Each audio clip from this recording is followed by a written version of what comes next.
h e l l o h e l l o h e l l o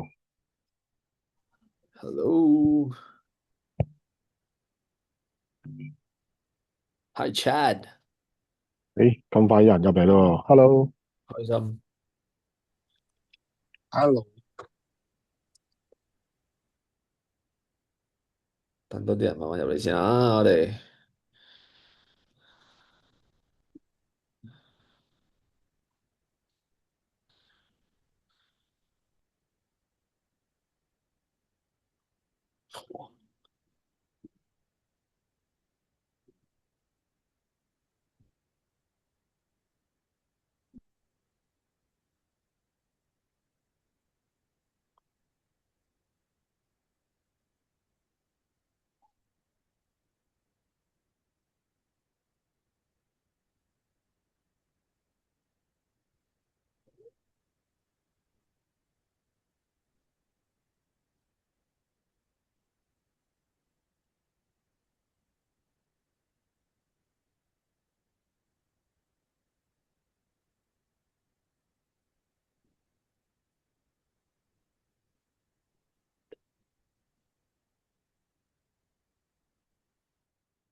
嗯，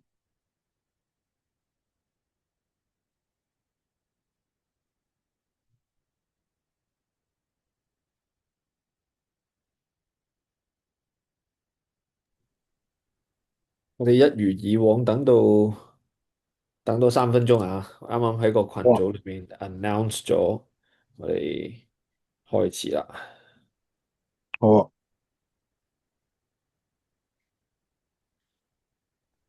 ，Hello，咦，好似係我最早入嚟喎。唔係，你係第有人二嘅，做嘅，係啦，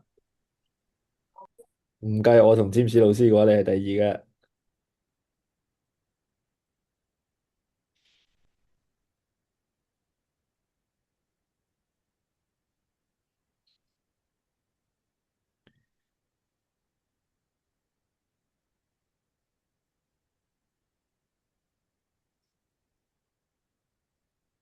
誒，我 send 咗出嚟添，唔緊要啊。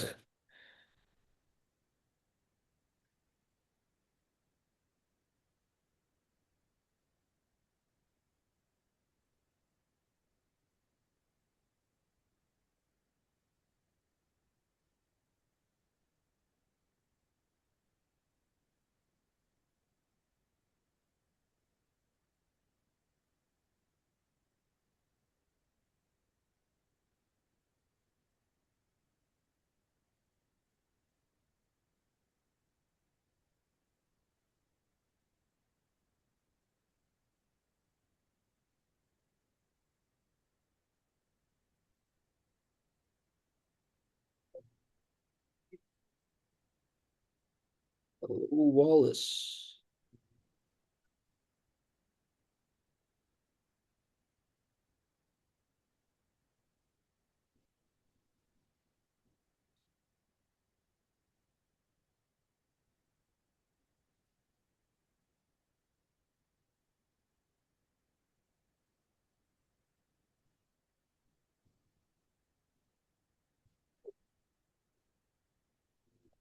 多啲人入嚟啦。好，陸續嚟入緊嚟啦。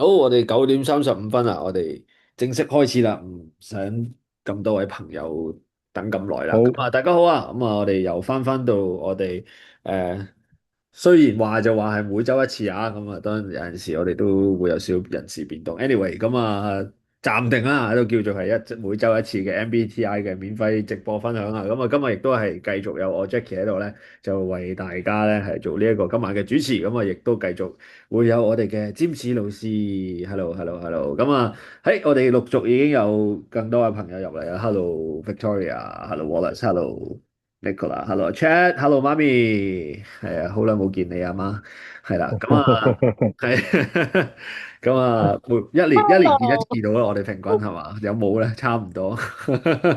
嗯，咁好，啊，係啦，咁啊，今日咧，哇，非常之其實今日呢一個 topic 應該係好吸引嘅喎，因為咧係講揾錢嘅喎。咁啊，我哋係啊，Nicola 未搞清我同契媽嘅關係，係啊，我不嬲都嗌佢做阿媽嘅。咁啊，係啦，咁啊，我哋今日嘅主題咧就係邊一個 MBTI 嘅性格最揾錢喎？咁啊，係啊，咁啊，講起咧，即係揾錢呢樣嘢咧，咁啊，當然啦，唔知咦，即刻 Victoria，你唔好又將你嗰個目標又掉咗出嚟先啦。嗯，好，我哋咧就嗱，我哋開始之前咧，我都做一個簡單嘅介紹啦。咁啊，我好快咁，我自我介紹啊。咁啊，我係 Jackie 啊，咁啊，亦都係教 AI 同自媒體嘅老師嚟嘅。我哋啱啱上個禮拜咧，亦搞咗場咧免費嘅分享會工作坊啦。咁啊，非常之成功。咁啊，今個禮拜亦都有一場，其實我都唔需要宣傳㗎，因為已經爆咗門㗎啦。咁啊，排緊隊。咁啊，啱啱咧就亦都有朋友報名，我都拒絕咗佢，然後要排隊去3月啊。咁所以咧，大家如果有興趣嘅話咧，就可以喺個 waiting list 嗰度同我哋講啊。咁我哋有機會再幫大家排隊，因為真係 AI 非常之大嘅 topic 啊，非常之豐厚位咁，所以好多人都好想學啊。咁啊，但係翻嚟今日嘅主題咧，就講 MBTI 啦，亦都更加犀利嘅就係講揾錢喎，即係呢兩樣嘢咧，都係我哋今日嘅主講者啊，詹士老師嘅強項啊。咁啊，如果唔知道詹士老師嘅話咧，非常犀利啦。咁啊，佢亦都咧係曾經咧，即係喺一個保險團隊裏面啦，大 team 啦，咁啊，亦都咧即係非常之成功，揾到好多錢啊。咁啊，亦都係即係有物業啦，收緊租啦，亦都有自己嘅生意啦，各樣嘢。咁啊，亦都咧係即係利用佢嘅一啲即係無論係商業管理上面嘅知識啦，定係還是係即係溝通啦、性格啦上面嘅東西咧，佢對帶領嘅團隊非常之成功嘅。咁所以咧，而家亦都係一個 MBTI 嘅導師嚟嘅。咁啊，我哋咧其實呢一個直播咧，每次咧就會有一啲唔同嘅 topic 啦。咁啊，好多人我知道好多人咧對於 MBTI 咧都會有好多嘅疑問啦，又或者係知道佢係可能講緊16型人格，但係究竟係點樣用咧？點樣可以喺套用喺自己身上咧？或者喺唔同嘅情景上面又有啲乜嘢嘅作用咧？咁啊，今日咧就會為大家一一拆解，咁啊 specifically 咧去講揾錢呢樣嘢喎。咁啊喺呢個時候咧，咁我哋有請我哋喺個聊天室裏面咧，不如同詹士老師打個 hi 啊！我哋唔好打數字啦，冷冰冰，我哋打個 hi 啊，hi hi hi，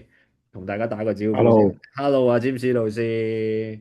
係啊，Hello 又 Hello，到又到你為我哋指點迷津嘅時候啊！咁啊，即係小弟咧，作為一個 NT 人咧，有陣時咧都真係有少少 struggle 喺揾錢嗰部分啊！我有啲咩指點下迷津啊，占士老師。OK，咁啊，今日咧分享下點樣樣咩 MBTI 最揾錢啊？其實就我見到頭先聊天室咧有人彈咗個 ENTJ 出嚟嘅，係啦。如果你哋喺呢個聊天室可以將自己嘅 MBTI 好似阿 Nicola 咁樣改名，改喺前面都得嘅咁樣樣。咁一陣間我講嘅時候咧，你都可以發問，可以打字發問咁樣都可以。我已經見到頭先有人咧就彈咗個 ENTJ 出嚟嘅，最揾錢係 ENTJ。根據統計咧，確實係嘅。但係點解係 ENTJ 咧？就會講一講嘅。即係其實同埋咁係咪代表其他啲唔係 ENTJ 就揾唔到錢咧？都唔係，應該咁講啦。雖然話最有錢嗰個、最揾到錢嗰個性格係 ENTJ，但係而家個首富並唔係 ENTJ 嚟嘅。OK，而家世界嘅首富並唔係 ENTJ 嚟嘅。OK，但係而家首富係 INTJ。咁會講一講係到底啲咩性格會影響到你揾咩錢。首先講咗一樣嘢先啊，俾咗大家派個定心丸。你乜嘢性格都可以揾到錢嘅，乜嘢性格都可以揾到錢嘅。OK，即係你16種性格都可以揾到錢，但係個重點係你有冇揀啱你嘅領域嚟揾錢。因為如果你唔揀啱你嘅領域嚟揾錢咧，其實你就好大機會係揾唔到錢嘅。OK，因為揾錢有幾樣嘢好緊要。第一樣嘢就係你揾嘅選擇嘅揾錢嘅方式，OK，好重要。包括係揾緊你到底係揾緊主動收入定係揾緊被動收入。OK，第二樣嘢就係你揾緊嗰個錢，佢係咪可以一個倍增？係咪一個可以倍增嘅錢？個市場係咪可以做大嘅？係啦，咁當然啦，你好睇你其實你自己嗰個想去做嗰個領域，你想揾幾多？OK，即係如果我講話，如果你話當然你個物欲都係有影響嘅。即係如果你話我物欲好唔係好高嘅啫，我一個月揾3餅就搞掂啦咁樣。咁其實呢個就唔難嘅，打嗰份工都得嘅咁樣。咁但係如果你話唔係，我想真係好啲喎，揾6位數字啊，揾7位數字啊，揾8位數字一個月啊咁樣。咁其實呢啲咧就講緊真係頭先我講嘅樣嘢，你係 passive income 定係 active income，即係你主動收入定係被動收入。你主動收入咧，你好難揾到，因為你主動收入嗰啲可能係手停口停啊，你一日得24個鐘嘅，你好難可以倍增到啊。倍增嘅意思即係話你唔需要由你去做啊，你個收入都可以不斷地去倍大，包括可能係投資啦，可能你做一啲生意啦，做一啲可以倍增可以裂變，譬如開 franchise 啊呢啲咁樣嘅生意，企業老闆都係會嘅。咁但係都係講我哋嘅性格本身 MBTI 佢嘅性格咧就係一個職業性測試嚟嘅，即係話 MBTI 係話俾你聽，最早嘅 MBTI 嘅出現個原因就係話俾你聽，到底你嘅性格係適合做咩事業，做咩工作。OK，點解咧？因為我哋每一個人嘅性格咧都係有佢嘅長板同短板嘅。咁我哋嘅長板同短板係會喺唔同嘅領域上面係發揮到我哋嘅功效。如果當你做任何嘢啦，先唔好講揾唔揾錢，你揾錢一定係做一個你可以發揮到你能力嘅領域，先會特別容易揾錢嘅。因為如果唔係咧，你會發覺你事倍功半嘅，即係你好努力去做嘅嘢，但係你唔擅長呢樣嘢，你係事倍功半。第一樣嘢，第二樣嘢就係你做完之後咧，你唔因為事倍功半，你成日都失敗，OK，所以你都冇成就感。你冇成就感，甚至亦都唔係做一樣你擅長嘅嘢，你係好難會成功。OK，呢個係一個好重點嘅一樣嘢。咁所以第一樣嘢就係話，如果你以按 MBTI 嚟講揾錢咧，首先你要知道你自己 MBTI 嗰個優勢喺邊度，係啦，跟住再喺你嘅優勢度揾相關類型嘅工作。如果你可以揾到你嘅工作係你自己擅長嘅，OK，你中意嘅，咁你基本上你喺做嘅時候，你唔會覺得痛苦。同埋你比較容易攞到成績，咁再睇就係你做緊嗰樣嘢係咪一樣佢係咪可以產生到大量收入嘅嘢？因為有啲行業佢收入有天花板，有啲工作佢嘅收入係會封頂嘅，即係譬如話可能你某啲個行業佢嘅收入係唔會超過幾多個金額。咁呢個已經係你被限制咗啦嚇。咁但係咪嗰個行業就一定係被限制咗？嗰個行業嘅做法都有唔同嘅。譬如舉例可能我做醫生我做醫生收入有封頂嘅，會嘅，因為如果你做醫生係靠睇症啊、做手術啊，即係各方面係真係你要親力親為做嘅，咁你嘅收入係封頂。但係如果你開一間醫院咧又唔同嘅，即係如果你開一間醫院，你都係做緊一啲即係因為都係做緊一啲醫人啊、救人嘅工作，但係你唔再係一個親自落手落腳去做嘢嗰個人，咁你就會發現你嘅收入就可以無封頂，因為你嘅醫院可以好多間嘅咁所以你個行業、你自己嘅喜好同埋你賺取收入嗰個途徑，係影響緊你嗰個收入會唔會封頂。咁如果你話講翻今日嘅主題啦，乜嘢 MBTI 最揾錢咧？其實頭先有人已經講過啦，就係 ENTJ 啦。咁我講下點解啊？講下點解 ENTJ 嗱，有幾個性格都比較揾錢嘅，我可以講講啊。OK，第一個係 ENTJ 嗱，咁公認嘅最揾錢嘅性格，雖然佢首富唔係佢，但係首富一個INTJ。咁 I 同 E 有咩分別咧？我可以話俾你聽 ，I 同 E 一個幾明顯嘅分別就係 E 嘅人咧，佢個主動性比較強啲嘅 ，I 嘅人咧主動性比較少啲嘅。即係咩叫主動性比較少啲咧？就係如果 I 人通常去做一件事咧，佢多數雖然佢自己係比較屬於內向，佢比較可以自己一個人做嘢，但係如果佢做一件要突破嘅事，佢好大機會係需要有人輔助佢。所謂有人輔助佢嘅意思，即係話可能佢身邊係需要有一啲team 啊，或者係有人俾信心佢咁樣，因為佢嘅自信啦，佢個主動性啦，應該就唔會夠 E 多嘅。但係咪一個絕對咧？又唔係絕對，因為我有講過 MBTI 始終都係一個你嘅內心核心性格嘅傾向，但唔代表絕對嘅意思就係你嘅原生家庭啦，即係你家庭背景啦，你嘅人生經驗啦，你嘅經歷啦，或者你嘅人脈圈層啦，各方面你嘅認知啦等等，都會影響緊你嘅人有唔同嘅。即係譬如話呢度有人 INTJ 啊嘛，係咪？Elon Musk 都係 INTJ 嘅，咁係咪等於你將來嘅財富就可以有 Elon Musk 咁高？喂，如果係就好啦，即係全世界即係咁生仔生到一個 INTJ 搞掂，咁但係唔係噶嘛，因為大家都係 INTJ，但係可以有好大分別。即係你要諗下 Elon Musk 佢經歷咗啲乜嘢咧，咁樣係咪？所以每一個人佢嘅性格，但係譬如話 INTJ 有佢哋選擇揾錢嘅傾向嘅。嗱，如果你見到 INTJ 而家係 Elon Musk 係最有錢嗰個人啦，咁喺 MBTI 入面嘅統計咧，ENTJ 就係最揾錢嘅性格。咁你會發覺佢兩個人咧都係特點，就係佢哋都係 ANTJ。OK，咁我講一講 ANTJ 嘅特點。呢度有冇人係 ANTJ 嘅？打喺個聊天室度打個一字俾我。如果你係 ANTJ 嘅 ，OK，哇，我哋嘅 Jackie 已經係 ANTJ 啦。哇，大家好似喺度嗌緊 Jackie 咁樣。好，仲有邊個係 ANTJ？我又多個 ANTJ 啦。想係唔使想嘅，我話俾你，唔需要羨慕。我話俾你聽 MBTI 最忌一樣嘢就係羨慕人哋嘅性格，因為你羨慕人哋嘅性格就代表你討厭你而家嘅性格。OK，你淨係焦點放喺你自己性格入面嘅不足。每一個性格都有佢嘅長處，每一個性格都可以揾到錢。OK，但係我講緊 NTJ 點解會揾到錢？OK，嗱，NT 嘅性格係一個好擅長去做規劃嘅，特別係長遠規劃。咁所以基本上大家認為揾到錢嘅人都一定係離唔開做生意。你好少見到話而家首富係一個打工皇帝，冇可能嘅，基本上係冇可能。咁佢老闆唔都窮過佢，係咪先？所以打工係永遠都冇可能係最有錢嗰個。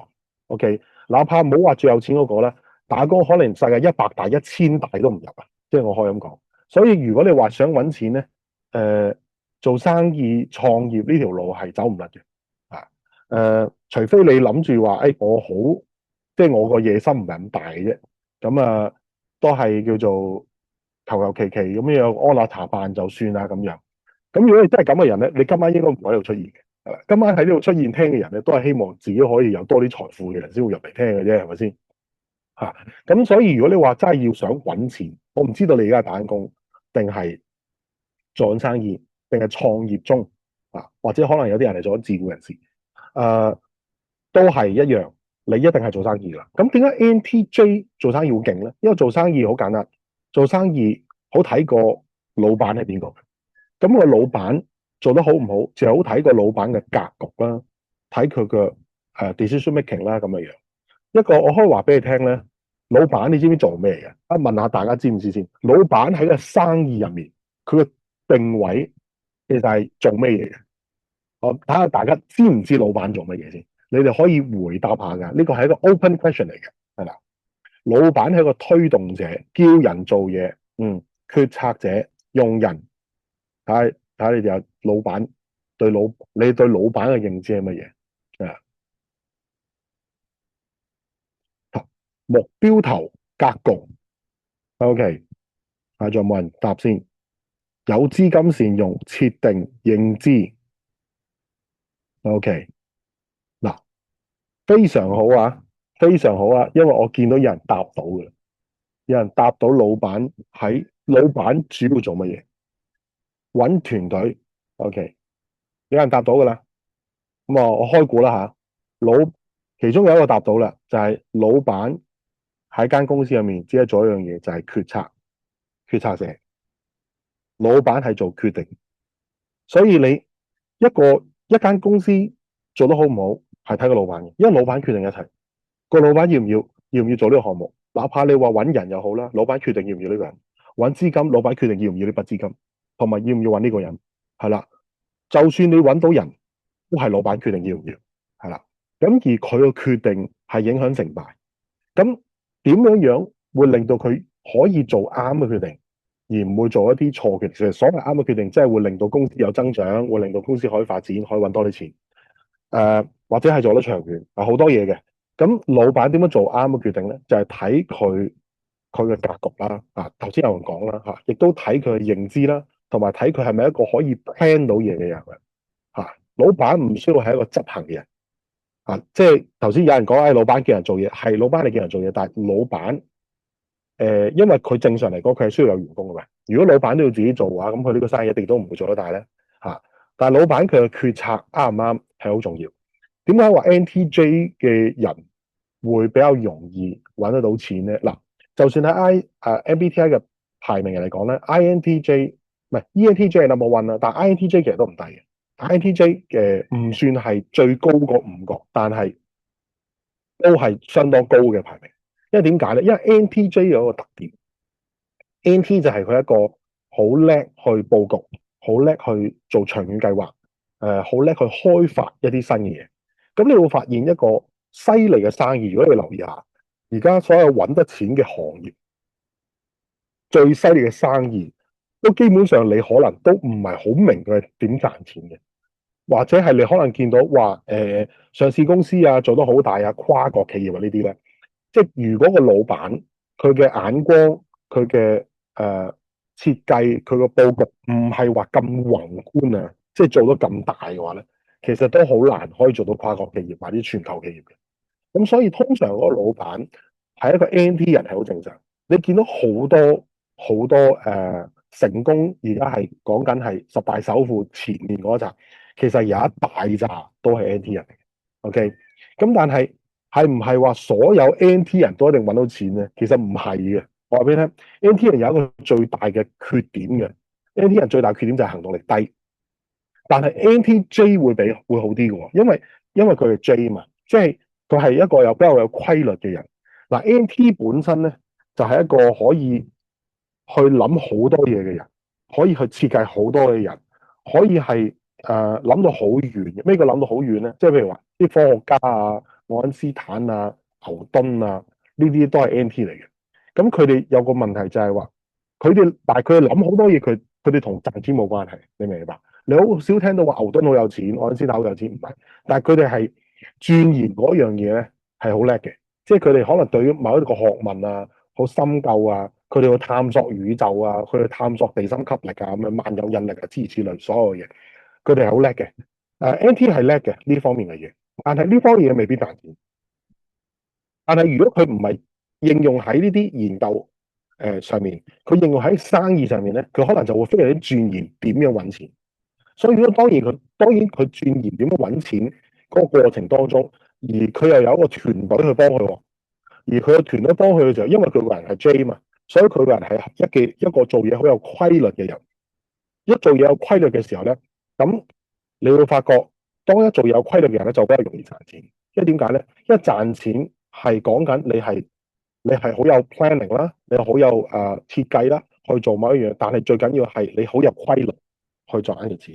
呢個規律啦，我開間鋪，咁我日日都開門，咁先有規律噶嘛，係咪？我中意開，唔中意開，我 OK 嘅。咁你會發覺，你就算你個諗頭好犀利，你都賺到錢，係啦。所以佢係 ANT 再加 J 咧，佢哋就會比較一個叫做喺策略上啊，係或同埋做領導上咧係比較合適嘅。再加上佢係 E 就係咩咧？E 就係佢一個比較外向。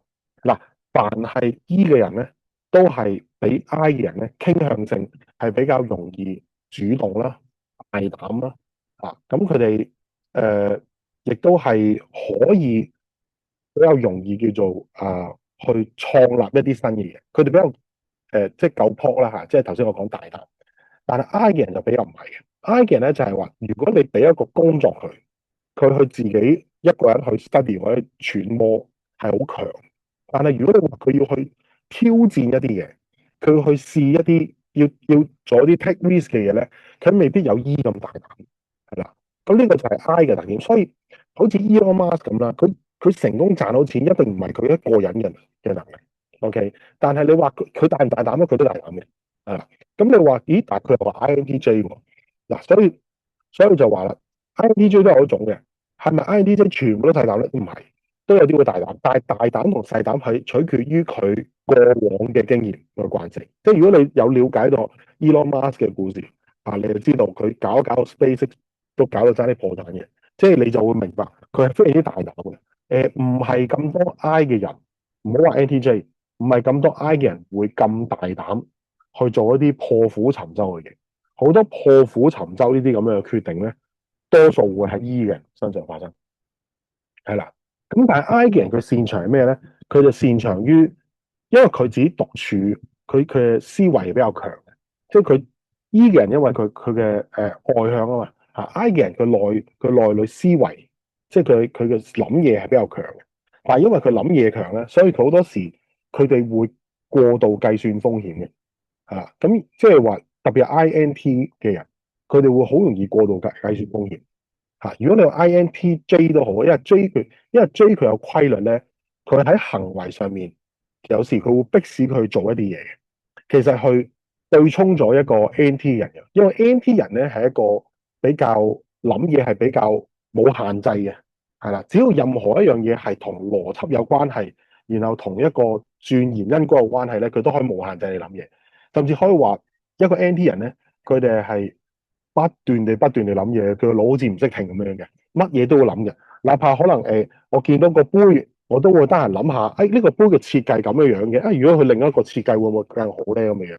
即係佢哋喺生活上見到所有嘢，佢都會可以無啦啦屎忽痕地去諗下呢樣嘢到底可唔可以做好啲咁樣樣。呢個係 NT 人嘅特性嚟，我可以話俾你聽，係啦。如果更加喺佢自己鑽研緊喜好嘅領域嘅話咧，佢會更加係去轉得更緊，係啦。所以呢個就係 NT 人嘅特質，但係 J 佢就可以幫佢翻正軌，令到啲嘢係做到。但係如果 P 嘅話咧，就真係可以飄到好遠嘅嗱。咁所以呢個 ENTJ 點解會係一個比較亦都揾到錢，同埋 ENTJ 呢個性格係一個領袖性格，係一個最領袖性格。所以通常就係話做老闆就係揾到最多錢。但係最勁嘅老闆就係 ENTJ 係啦，咁另一個性格咧都係好好嘅，就係 ESTJ 啦。ESTJ 咧亦都係一個非常之好嘅性格。我睇下條先生有啲咩先。無啦啦練做手揸筷子，係咪因為我 NT 咧？有可能咧係有可能㗎，因為你而家可能突然間發覺，咦，左手揸筷子，你會想鑽研下左手點樣可以揸筷子揸得好，可能會開始鍛鍊。另外一種嘅情況，亦都可能係咩嘢能咧？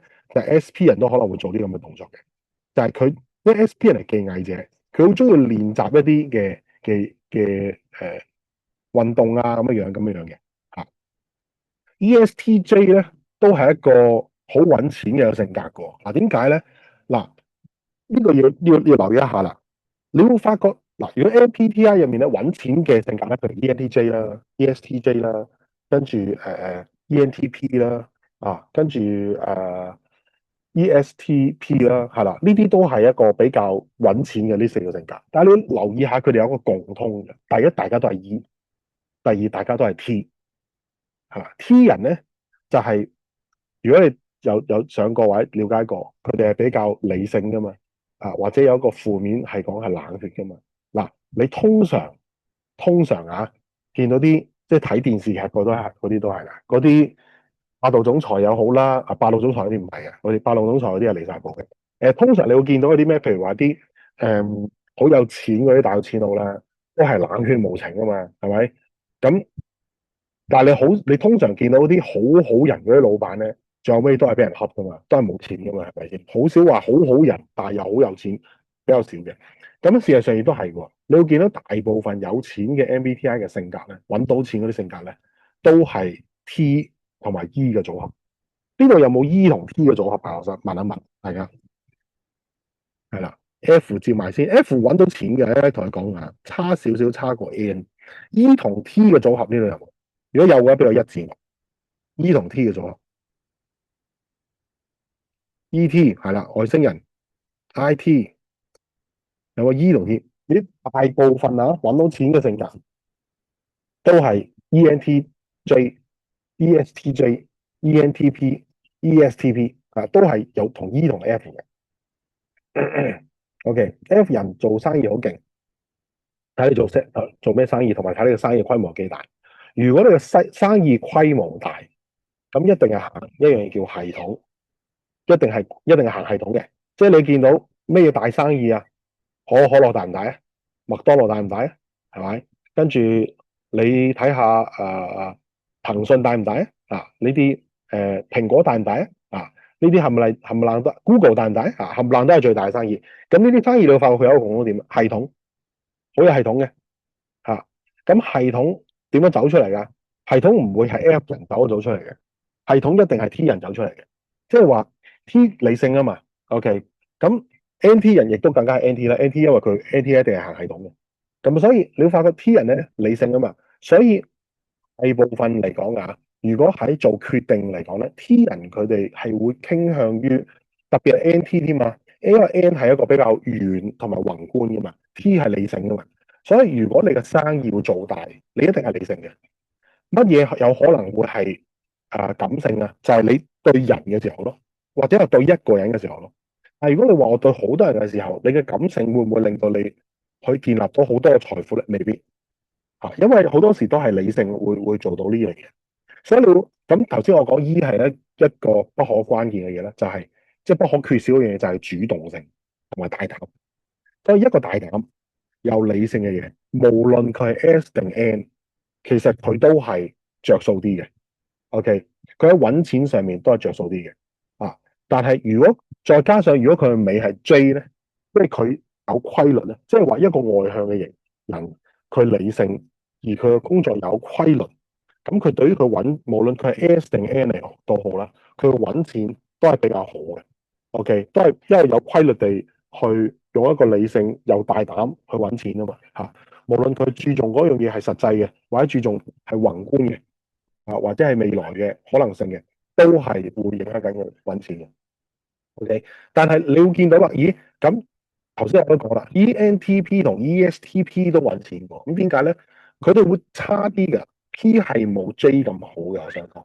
OK，因為咧 J 咧，因為頭先我講啊嘛，J 咧佢係一個人比較有規律噶嘛，所以如果佢去做一個決定，因為佢係決策者啦，頭先我講老闆係，如果佢做決策嘅時候咧，佢係一個比較精準同埋比較用到時間嚟做決策嘅一個人，所以通常一個 J 嘅人咧，佢去揾錢係一個比較有規律嘅。P 嘅就唔係嘅，P 就因為佢自己比較，佢個人係時間係比較隨意噶嘛，係啦，所以你會發覺 P P 嘅人咧，佢最特點就係咩咧？就係佢可能想做到某一啲嘢，但係佢可能會拖到最尾先做，係啦。咁你就見到咁佢嗰個效率性就好低。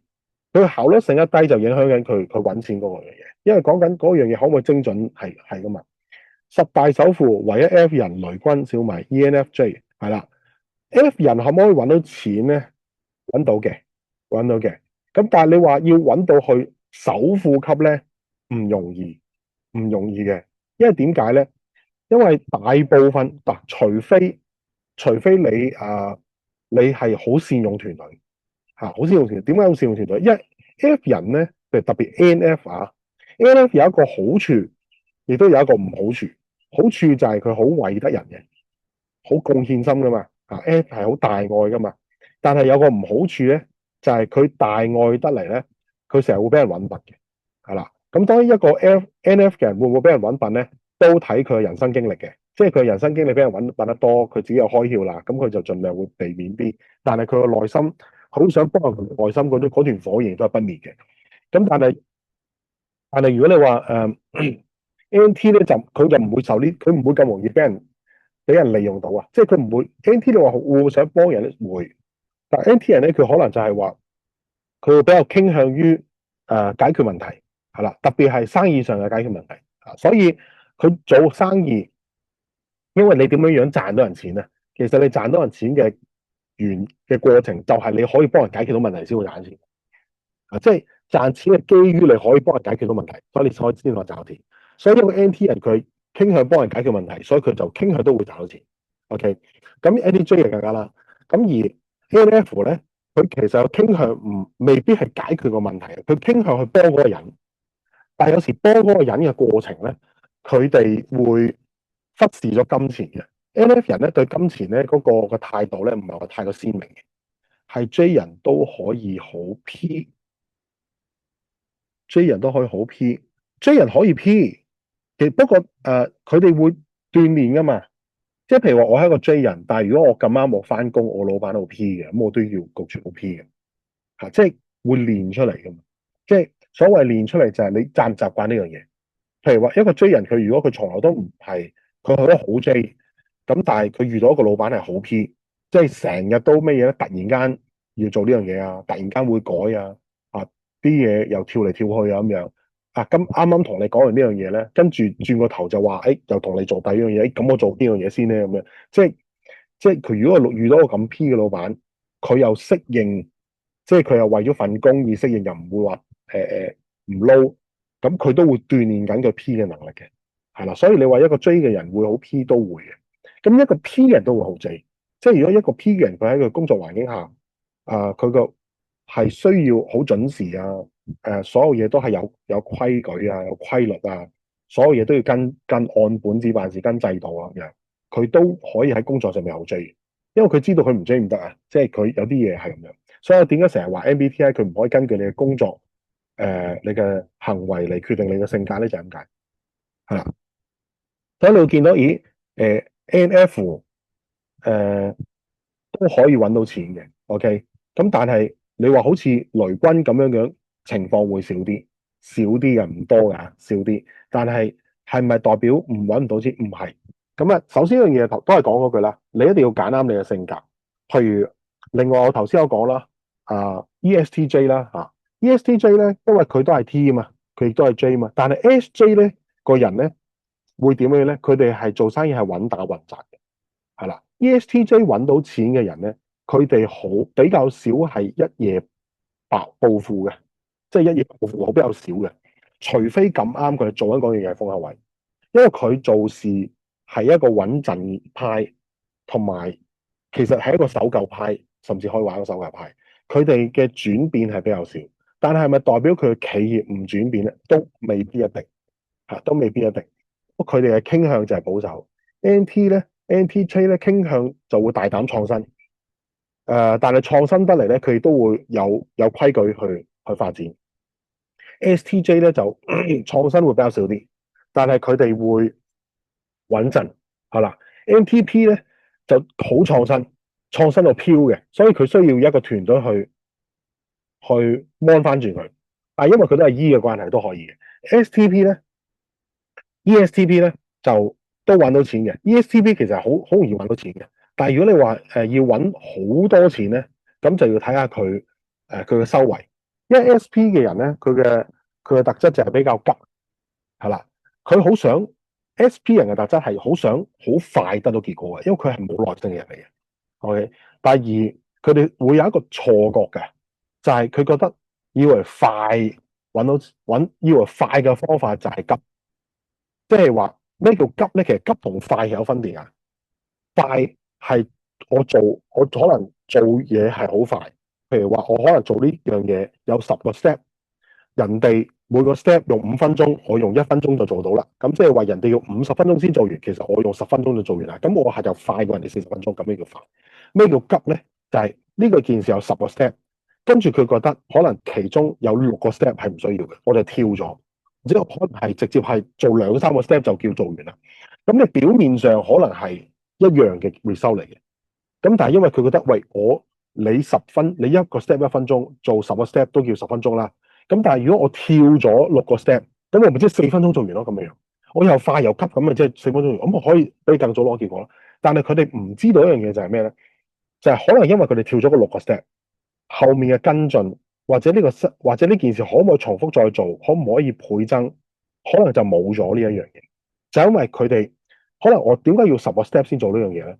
其實成個過程未必係因為係一個結果，亦都可能係因為呢一件事要 plug 翻落去，完整地 plug 落去嘅系統，可以不斷地複製或者可以不斷地複製嘅意思，即係話你有機會可以將呢個 task 係交到俾你嘅團隊去做，或者係呢一件事可以不斷地去變大。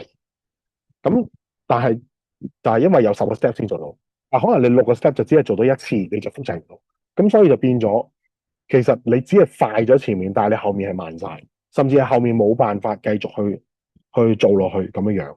咁所以呢個就係 SP 人佢哋係你話exactly 啊嘛，跳步啊嘛，係，其實呢個唔係蠢嘅，其實呢個SP 人唔係蠢，係佢哋性格傾向，但係應該咁講，佢哋以為係咁樣，但係會唔會係 SP 人佢哋唔會跳步啊？會，佢哋喺熟嘅領域唔會，即係譬如話，如果我做咗一次10個 step，我覺得好戇居，咁我跳咗6個 step，我做3、4個 step 就搞掂。我以為 OK 啦，但可能做落去之後發覺，咦，點解人哋可以複製到，我複製唔到？原來就因為冇6個 step。好啦，佢可能會學習啊，會提升自己啊，會發現其實佢都係要做呢10個 step 嘅，冇得走嘅咁樣。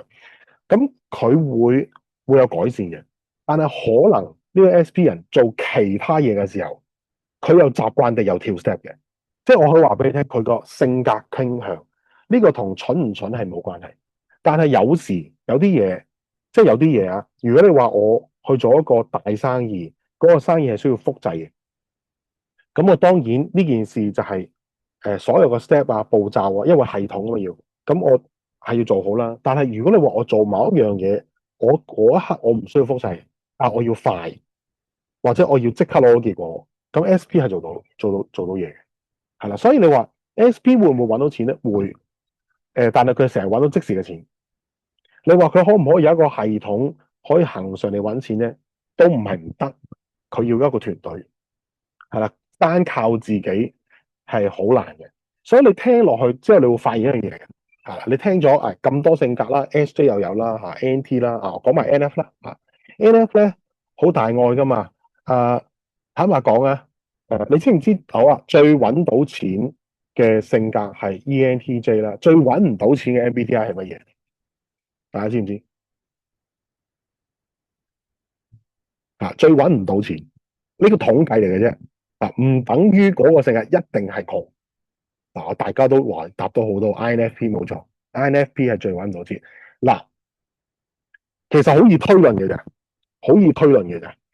嗱，頭先你聽到揾到錢嘅特質係咩？有 E 同 T 啊嘛，同埋 J 啊嘛，啱唔啱啊？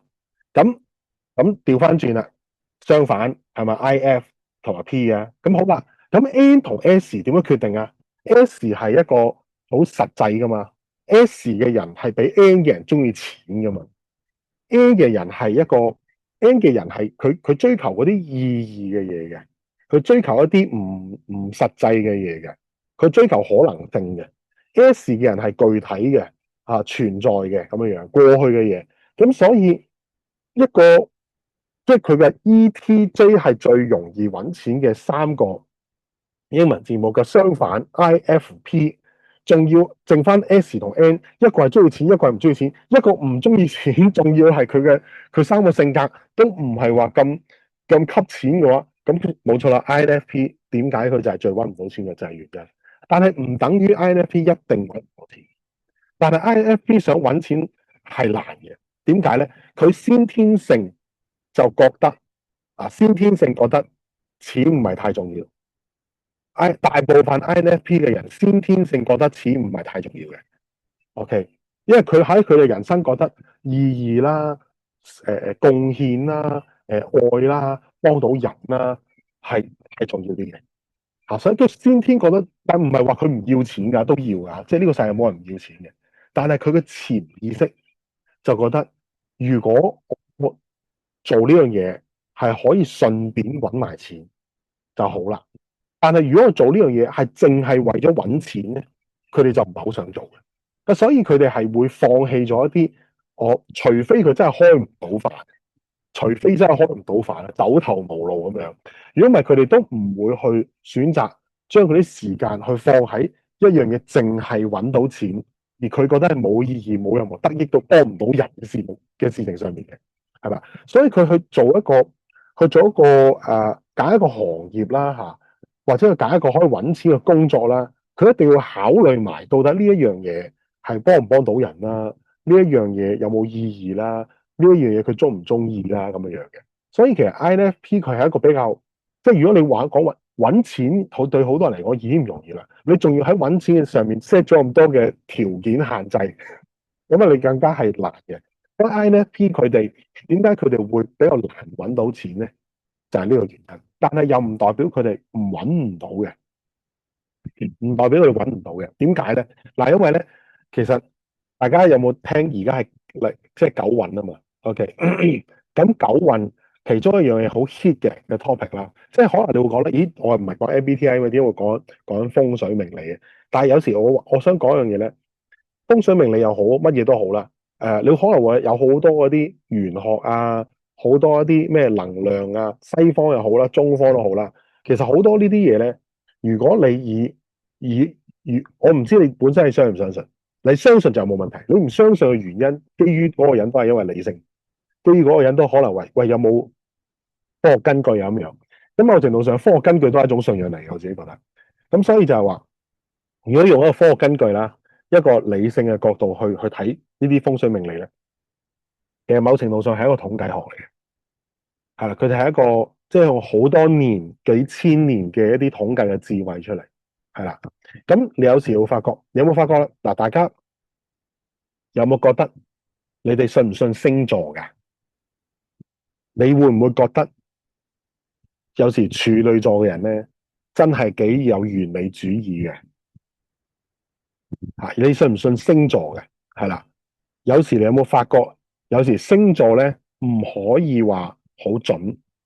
但係有時都幾準，我唔知你有冇留意一樣嘢啦嚇。星座都係個統計學嚟嘅，所以你留意下好多呢啲星座啦，或者可能嗰啲咩易經啊，或者可能大家如果有機會下次去玩下 Numerology，即係嗰個叫生命靈數Numerology 都好準嘅，係啦。咁你會發覺呢啲都係一個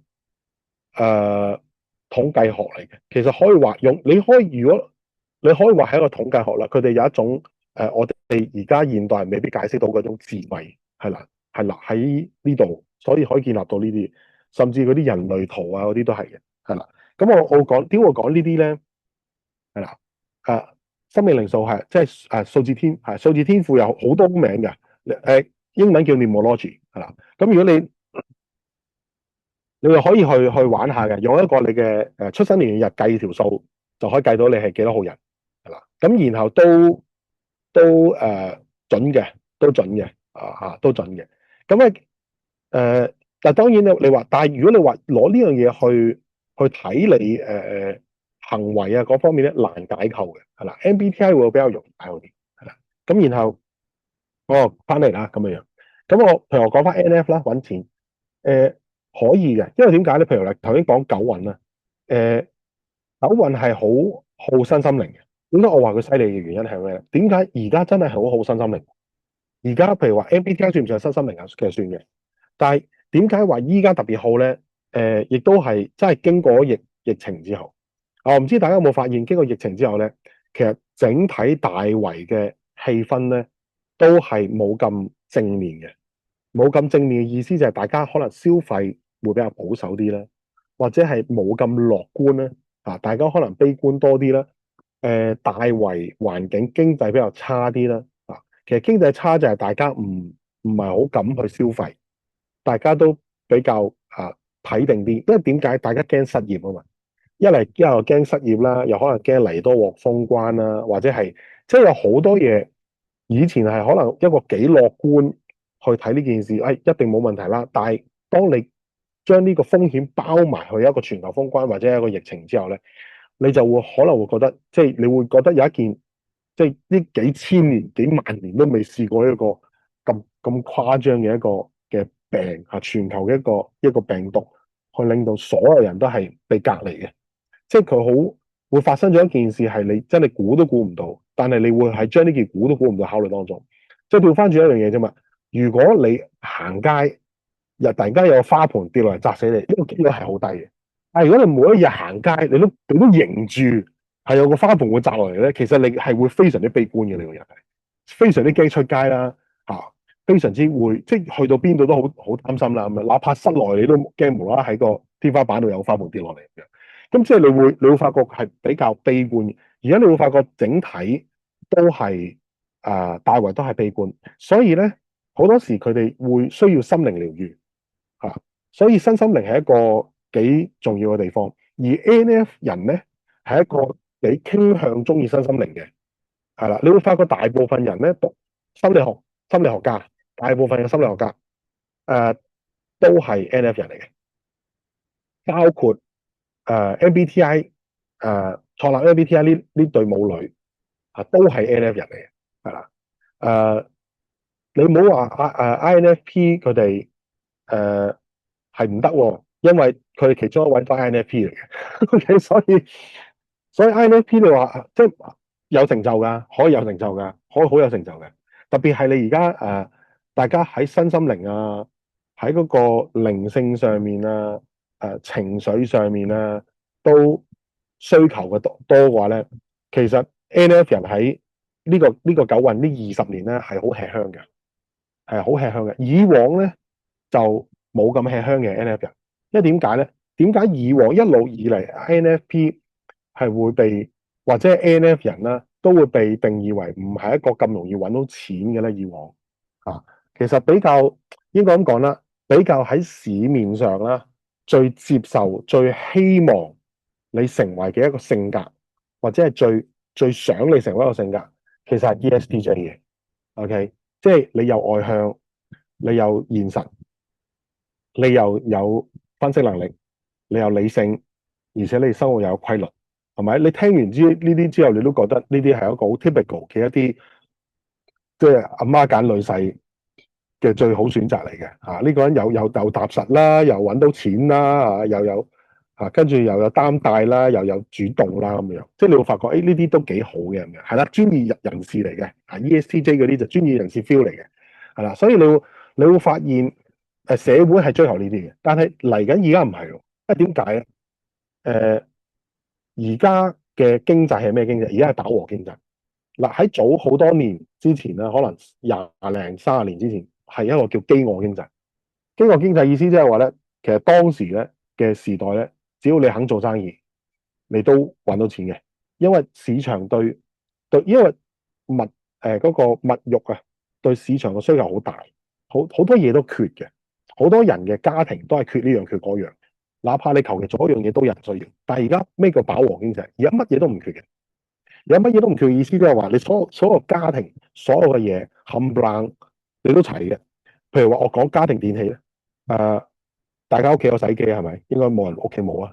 咁冷氣機都有啦，微波爐都應該有啦，電飯煲應該都有啦，即係除非你特登係唔煮飯咁樣，咁啊都但係可能呢啲好普通嘅家電有吸塵機啊，呢啲洗衣機啊，呢啲風乾機啊未必有咁啊，即係可能但係風筒啊呢啲，即係基本家電嘅嘢都有嘅，基本家具都有啦，床啊、梳化啊、凳啊、台啊都有啦。以前飢餓經濟嘅年代，可能有啲人，可能頭先我噏嗰陣，可能有啲人真係冇嘅。但係而家唔係喎，而家個個都，仲要係多到係要諗下點抌啊！啱啦，有人抌斷捨離啊，就已經有人教你多到點抌啊！包括係你打開你嘅衣櫃啲衫冧出嚟嘅，咁你啲鞋係多到鞋櫃塞唔落嘅，即係你會發覺而家係飽和經濟，因為飽和經濟之後，佢哋已經物質唔缺㗎啦嘛，咁佢哋既然物質唔缺啦，咁佢哋缺咩啊？情緒咯，情緒管理咯，佢哋好容易會有開心唔開心。佢哋嘅開心唔開心，以前我哋唔開心係因為我哋冇嗰樣嘢，而家我哋唔開心唔係因為我哋冇嗰樣嘢，係因為我哋太多嘢，就係因為太多嘢，即係因為你物質已經係好豐富啦，所以你好多時你就會係情緒影響。嗱，呢一個咧亦都係同大家有冇聽過馬斯洛需求層次 （Maslow Hierarchy Needs）？應該有啲人聽過啦。你會發覺馬斯洛需求層次咧，佢最底層係乜嘢？其實 psychological need，即係基本上生活需求跟住係 safety need 一路上去，你會發覺佢越上係越係同你嘅情感、你嘅自尊、你嘅內心核心係有關係嘅。越下係越一啲越表面嘅嘢嘅，係啦，或者係物質上嘅嘢嘅。咁所以你其實而家呢個社會都係，大部分人都唔會話餓死，大部分人都唔會話喺物質上面係唔夠嘅嚇。問題就係咁，佢哋點樣開心啊？佢哋已經唔係透過物質去滿足自己。以前嗰啲人就係話：喂，我好開心，我買咗部彩色電視機；哇，我好開心，我買咗部遊戲機；哇，我開心，我開咗部電腦。而家唔係嘅，而家係大家都係咁勁噶啦。咁係要咩啊？所以而家大家聽到一樣叫咩情緒價值。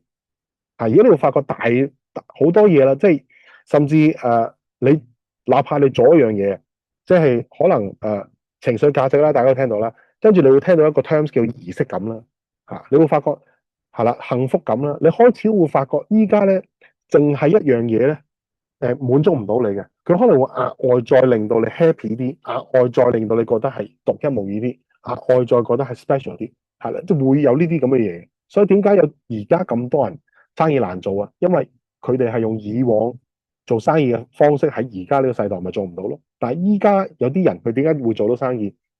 甚至係點解有咁多嗰啲網紅佢哋可以揾到咁多錢咧？因為你會發覺你睇網紅咧，好多網紅佢哋會做一啲嘢係乜嘢？會做一啲好特別嘅嘢，儀式感啊，好 special 嘅嘢。你可能你碌手機，你會發覺你碌開都係呢啲內容，因為你個世界物質唔缺啊嘛，亦都反映緊點解咁多00後而家開始躺平啊？因為佢哋唔缺物質佢哋寧可要心靈上嘅一啲嘅慰藉，佢寧可要 happy。所以點解而家你會見到一啲00後係整治個職場嘅即係我唔翻工係因為我睇你唔順眼，我唔翻工嘅係咪？而家啲00後係咁噶嘛，直頭係唔想翻工嘅原因係咩？因為佢哋而家要係嗰個內心啊嘛，所以心靈上點樣可以令到呢一班人佢哋會嗰個情緒穩定啊，經常快樂啊，減少壓力啊，唔好內耗啊，呢啲嘅人做得到，可以解決到呢啲嘅人，我會係嚟緊會揾到錢嘅人。咁所以係咩人啊？就好大機會係 NF 人。所以其實而家一個九運嚟講咧，NF 人咧叫做一個大班真嘅。如果你係一個 NF 嘅人有邊個係 NF 㗎？你聊天室打個一字俾我。呢度有邊個係 NF 類型嘅人？即係你嘅 MBTI 有 ANF 喺入面嘅，打個一字出嚟。Sophia 都係喎，阿媽係啊，係啦，ANF 人咧係真係貢獻嘅。如果你係 ANF 人咧，恭喜你，真係恭喜你。喺而家把握呢20年咧，真係可以揾到錢你應該咁講，你做緊嘅生意，你做緊嘅生意項目乜都好啦，係可以幫到人，喺情緒上面會開心嘅嚇，可以改善到佢哋嘅內心世界嘅。有啲人其實大部分 NF 人咧都對於一啲身心靈啊呢方面係中意嘅，大部分嚇。咁而你可以運用到呢啲嘢，你做緊嗰個事業係可以令到人快樂，可以令到人哋唔內耗，解決到佢哋喺情緒上面嘅問題。其實你哋都好容易揾到錢，係好容易嘅。所以但係如果你做咗呢樣嘢唔係呢啲咧，一來未必發揮到你哋最想發揮到個價值，因為 NF 人係會好睇價值噶嘛。第二樣嘢就係話你做緊呢一樣嘢係同呢啲有關係，但係好緊要啊！頭先我講啦，揾錢係好睇，你揾得大同揾得細係好睇，你揾主動收入定揾被動收入咁。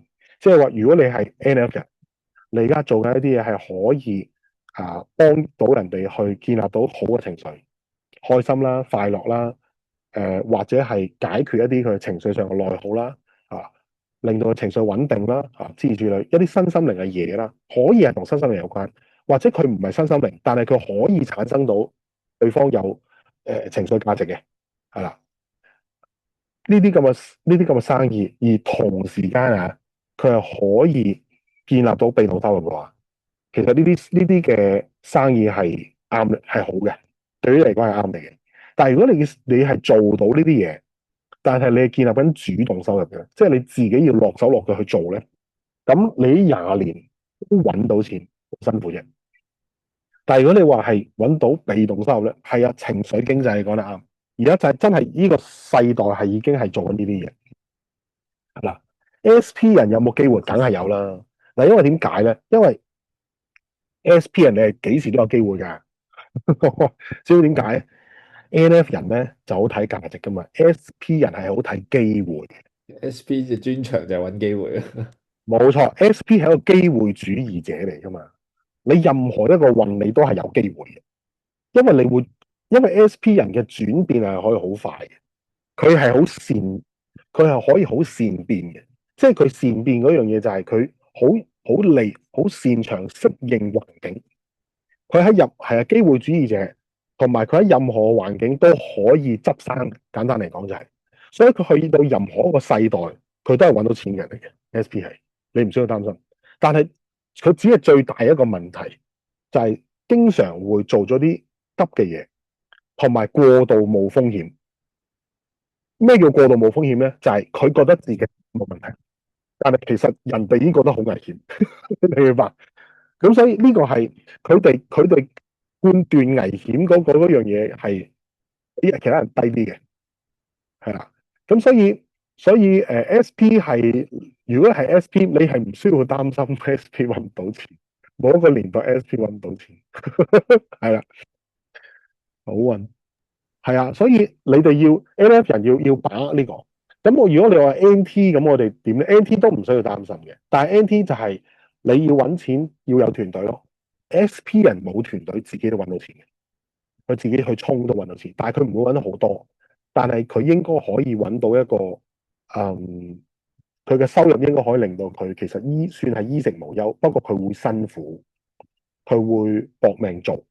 SP 靠自己揾到錢，但係會辛苦，但係佢嘅收入應該係可以算係衣食無憂嘅。OK，但係如果你話NT 咧靠自己咧難嘅，因為佢嘅思維快過佢對手，佢想執行嘅時候，佢又諗到新嘢，佢又會停咗啦咁樣樣，所以佢不斷地係去諗，所以佢要人哋去執行，而且佢諗嘅嘢係好大嘅，諗嘅嘢好大嘅。以往有上過堂嘅人咧，玩過啲遊戲咧，就知道 NT 諗得好大嘅，一下諗嘅生意就係諗全球性啊，全世界咁樣樣嘅，即係呢個係 NT 嘅特點嚟嘅。所以 NT 係需要有團隊去令到佢揾到食，即係佢去做老闆其實係 OK 嘅。NT 做老闆都 OK 嘅，但係佢係做大老闆、大生意嘅老闆。如果你話小老闆咧，即係小生意嘅老闆咧，其實可能係一個 SP 會更加適合嘅，係啦。SP 可能做小老闆會更加適合，但係可能 SP 佢做老闆會有個問題，就係全公司最勁嗰個係佢自己咯，即係佢會有可能係咁樣樣咯，係啦。咁啊NF、SJ 啦，SJ 亦都係其實都啱做老闆嘅，但 SJ 佢更似一個管理者，比較似一個領導，比佢似一個管理者多過似一個領導者，因為佢管理一件事係會妥妥當當，即係似所有嘢嘅丞相多過流程。似皇上啊嘛。可以咁講，可以咁，唔係，其實丞相都係 NT 人嚟嘅，係啦，反而調翻轉係咁喎。以前嘅皇帝咧就即係咪真係好勁嘅？未必嘅喎，佢丞相好勁都好犀利嘅。其實丞相應該係 NT 人，所以答案就係係啦，陳國邦。係啦。SJ 嗰啲係咩咧？陳國波係阿李斯啊，SJ 人咧反而係似一個即係一個部門主管，我會咁樣叫部門主管。SJ 做大佬都得嘅，SJ 做大佬嘅好處係咩咧？佢係 make sure 緊佢哋嘅方向，通常都唔會點樣行差踏錯，同埋好穩打穩紮。即係如果你話係一個 SJ 人哋做個老闆，其實你間公司會幾穩打穩紮嘅。穩打穩紮嘅公司係可以做得長，同埋做得耐。但係可唔可以做得大咧？就好睇你第一你嗰個行嘅方向啦，第二就係你個團隊可唔可以幫你做大嚇？如果唔係 SJ 人咧做大比較慢，但係如果你話我用好穩打穩紮嘅方向做好耐都可以做好大嘅。但係如果你話好短時間，可能10年變成一間大企業，SJ 人未必做到，未必咁做到。但係而家又唔等於一樣噶啦，因為而家做生意有一個叫做創投噶嘛，係咪？即係大家應該都知啦，創投以前嘅人做生意咧，就係我自己出錢，我自己出力，我自己出橋，係咪？以前嘅人做生意係咁嘅，我諗到我落手做，仲要我自己墊錢出嚟，所以做生意好大風險噶嘛。而家嗰啲創投係咩啊？我諗條橋，揾個金主出錢，然後再揾人哋嘅精英團隊去，即係攞金主嚿錢去請個精英團隊去做噶嘛。咁所以依家嘅創投就係出橋出錢同埋落手做係分開3個 party 噶嘛。咁所以成件事咪快咯，係啦。所以嗰個所以 SJ 都有可能嘅，但係 SJ 可能就係咩咧？可以執行嗰個咯，即係執行嗰個係比較強咯。但係諗橋嗰個 SJ 就比較難啲，因為 SJ 唔係一個好擅長諗橋嘅人，係啦。SJ 係擅長按本子辦事嘅人，即係你有條橋俾佢，有個指引俾佢，有個 step 俾佢，有個結果俾佢，佢要喺個範圍入面度控制呢樣嘢係 OK 嘅，係啦。但係如果你要創新，好難。所以如果你話佢做一個老闆，佢想揾大錢，佢需要有 NT 嘅 partner 或者 NF 嘅 partner。點解咧？因為嗱都睇㗎，如果佢係 STJ 咁，佢有個 NF partner 係好嘅嚇。如果你話佢 NT 都可以嘅嚇，因為一個 NF 嘅人咧，雖然佢話大愛啦，但係如果一個 NF 嘅人，如果佢喺工作上面係好多邏輯性嘅嘢佢要處理咧，其實佢都可以做得好好嘅，即係佢都可以比較近 NT 嘅。佢未必好似有 NT 咁樣嘅咁厲害喺系統上面嘅策劃，但係佢有一樣嘢就係佢創新思維好強嘅。NF 人嘅創新思維都好強勁嘅，係嘛？所以一個 SJ 人係需要配合一啲 NT 或者 NF 嘅人嘅咁樣樣。係啦，金主爸爸好啦，講到呢度，你哋有冇啲咩性格係想知，然後亦都係想問嘅？頭先咧，我哋講到一個 point 咧，其實我係想詹士老師咧可以幫手clarify 一下，或者係補充一下。即係頭先講到 NF 人呢一個部分咧，即係我唔好意思，我背景有冇會唔會好嘈？冇聲嘅，你背景係好太好啦。咁啊，因為咁啱隔離房有人喺度笑緊，咁啊，跟住即係講到 NF 人啦，咁啊，我自己最近都有啲體會咧，就係因為我自己身邊有一個好 close 嘅 friend 咧，佢都係即係佢直頭係 INFP 嚟，佢真係直頭係 INFP 嚟。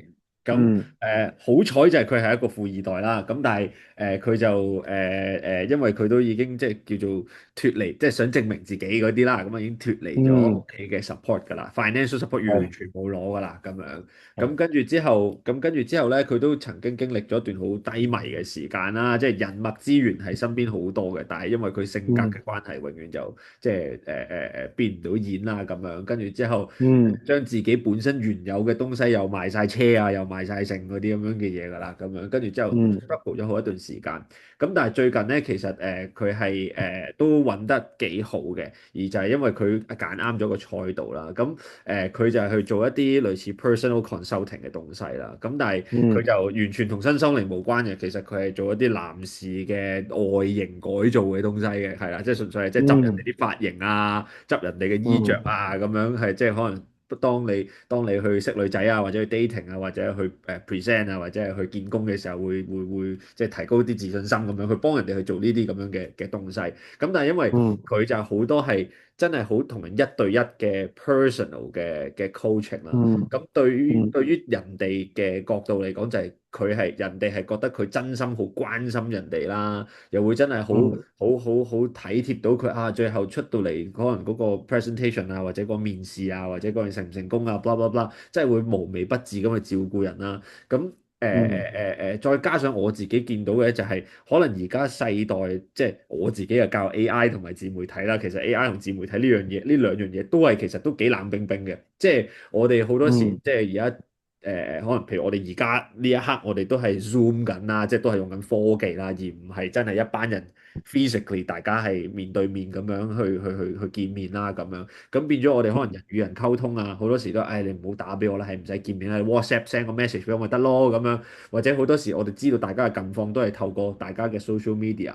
但係呢個時候其實如果有個 NF 嘅人，佢發揮佢嗰個性格特質就係、喂，我真係 feel 到佢真係好關心我，佢唔係扮出嚟嘅，佢真係關心我嘅時候，其實我會好容易好信任佢，甚至乎可能係如果譬如 let's say 佢係做財富管理嘅，其實我係好願意將我嘅財富俾佢幫我管理咯，因為我真係信任佢會關心我，亦都信任佢唔會即係去害我咁樣咯。即係我覺得呢個時代會唔會就係除咗做身心靈相關嘅時候，其實即係就算你做財富管理嘅，你做保險嘅，其實你發揮緊你嗰個即係對人哋覺得信任嗰樣嘢，其實都可以揾到好多錢。本身信任係成交嘅其中一個重點嚟噶嘛，即係你就當你頭先講一個例子，因為佢係 NF 人，所以佢做一個 personal coaching 咧，即係佢關於 coaching 翻佢嗰啲可能外表上面咧，佢嘅出發點係想幫到佢為先，佢嘅出發點唔係話要賺到佢筆錢先，所以同一樣嘢，即係譬如話可能係 NT 佢去做呢件事。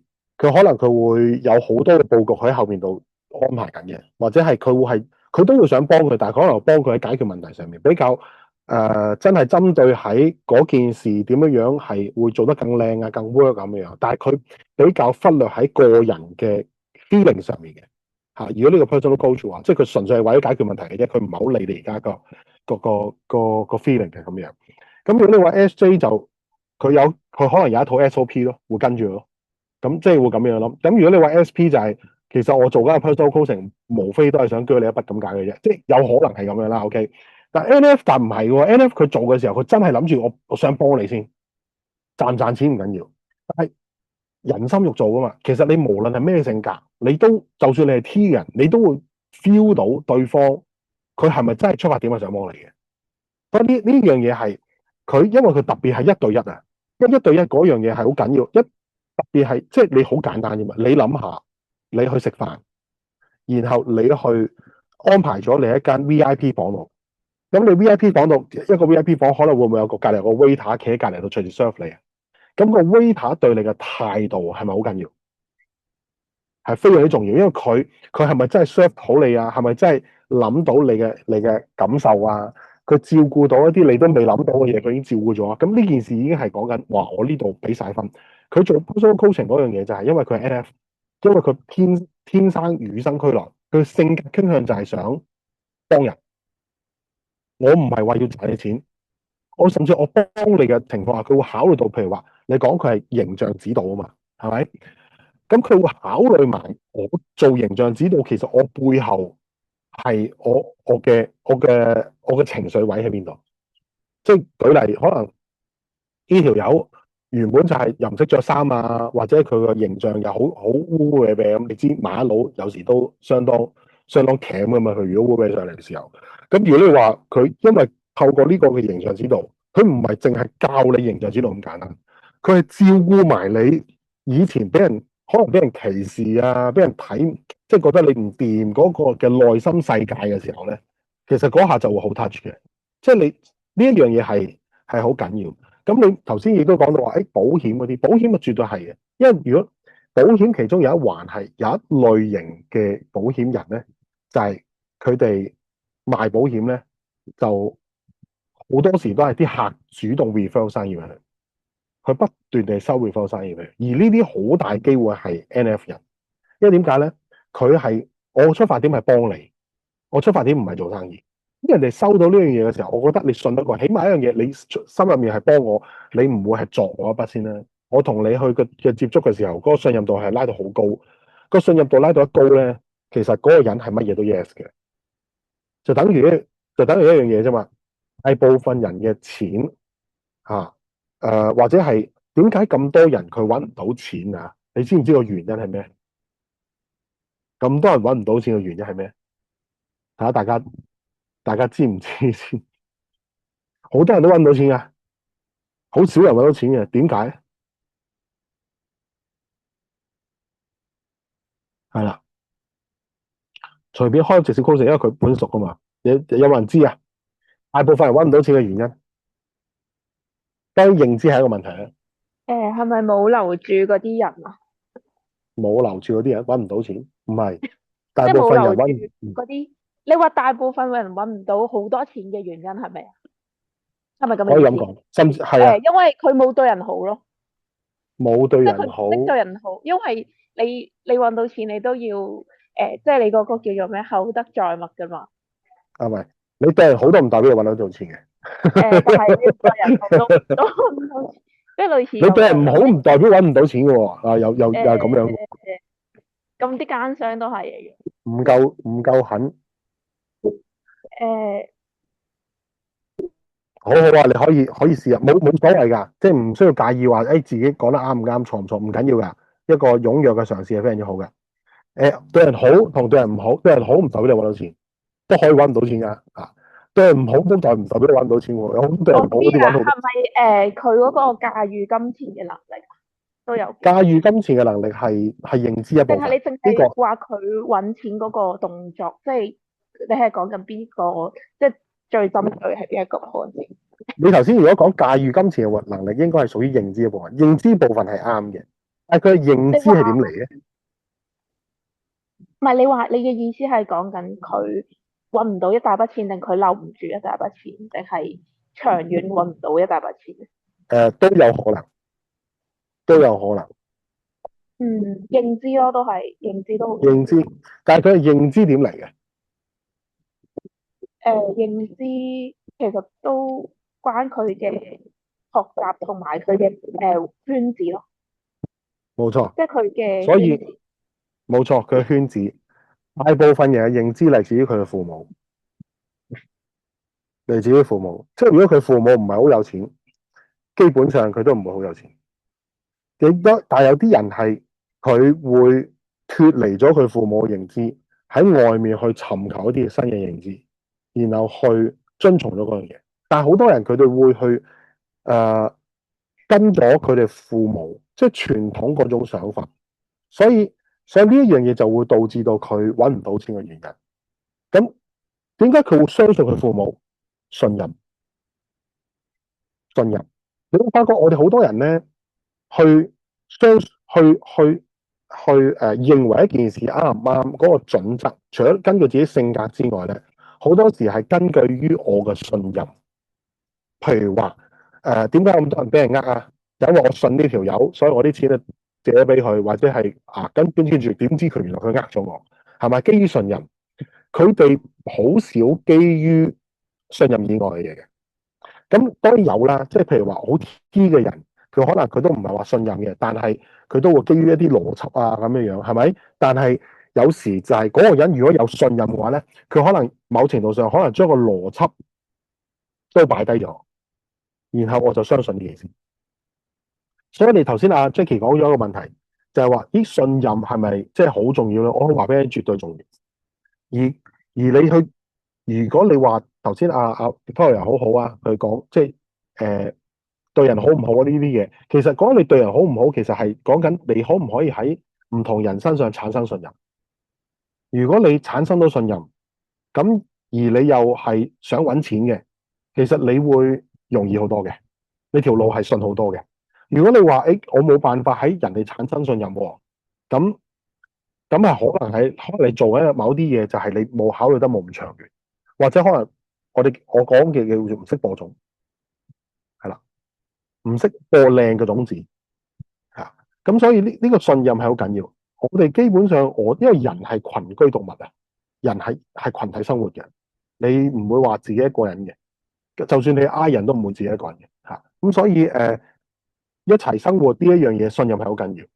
我哋無時無刻啊，坦白講，如果無論你想唔想話揾唔揾到錢話好啦，或者你個人生想過唔過得 smooth 啲或者開心啲啦，基本上我哋人係不停咁做緊一個動作，就係不停咁播緊種。